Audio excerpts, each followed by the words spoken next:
లక్ష్మి నాయకులకు అందరికీ నేను ధన్యవాదాలు తెలుపుకుంటున్నాను.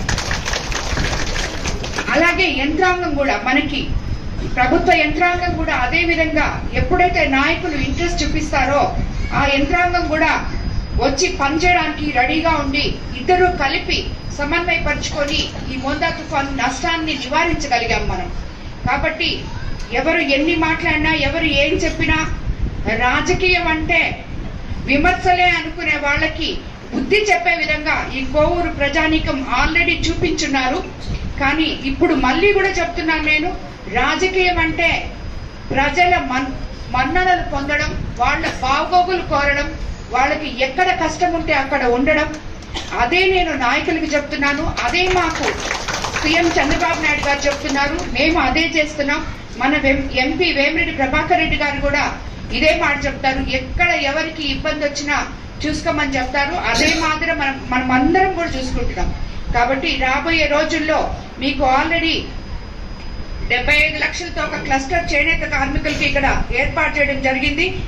2 రోజుల క్రితమే నేను మన చేనేత డైరెక్టర్ అనుకుంటా రేఖారాణి గారు కలిసారు నాకు.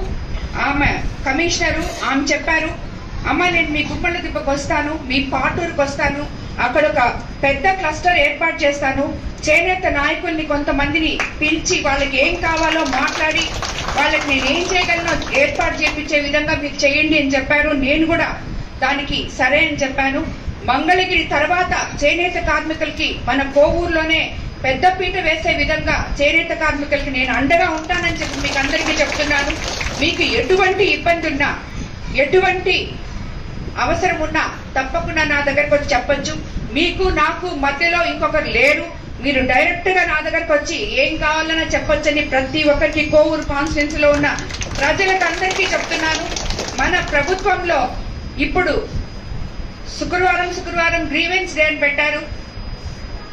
గ్రీవెన్స్ డే రోజు ప్రజలు వచ్చి ఎమ్మెల్యేని కలిసి వాళ్ళ వినతి పత్రాలు ఇచ్చి వాళ్ళకి ఏం కావాలో తెలుసుకోమని చెప్పి చెప్పడం జరిగింది. కానీ మీరందరూ చూస్తున్నారు, ఇక్కడ కోవూరు కాన్స్టిట్యున్సీలో ఉన్న నాయకులు, ప్రజలు అందరూ చూస్తున్నారు. ప్రతిరోజు గ్రీవెన్స్ చేస్తున్నాను నేను. ప్రతిరోజు నేను ఉన్న రోజంతా ప్రతిరోజు గ్రీవెన్స్ చేస్తున్నాను. 100 మంది ప్రజల సమస్యలు తీర్చుకుంటున్నాం.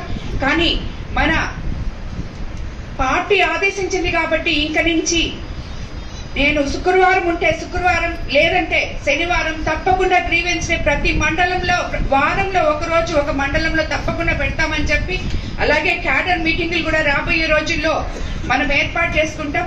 రేపు ఎల్లుండి శుక్రవారం కోవూరు గ్రీవెన్స్ డే మొదలుపెట్టి అక్కడే కోవూరు మండల క్యాడర్ మీటింగ్ కూడా పెట్టబోతున్నాం. కాబట్టి నాయకులందరూ కూడా దానికి రావాలని చెప్పి నేను కోరుకుంటున్నాను. మన తెలుగుదేశం పార్టీ నాయకులు ఎవరైనా కూడా, కార్యకర్తలు ఎక్కడ వాళ్ళకి అన్యాయము అనేది జరగదు.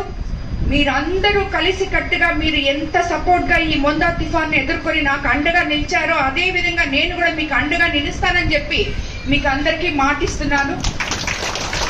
అదే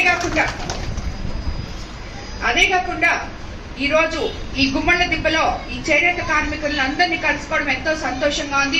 ముందు ఇప్పుడే ఒక అన్న చెప్పారు, 200 యూనిట్ల కరెంట్ గురించి మాట్లాడారు ఆయన. తప్పకుండా ఇది నేను రేపు మనకి డిసెంబర్లో అసెంబ్లీ రాబోతుంది. సీఎం చంద్రబాబు నాయుడు గారి దృష్టికి తీసుకెళ్లి తప్పకుండా దాన్ని అమలు పరిచే విధంగా అన్న ఇంకోటి కూడా చెప్పారు, 26,000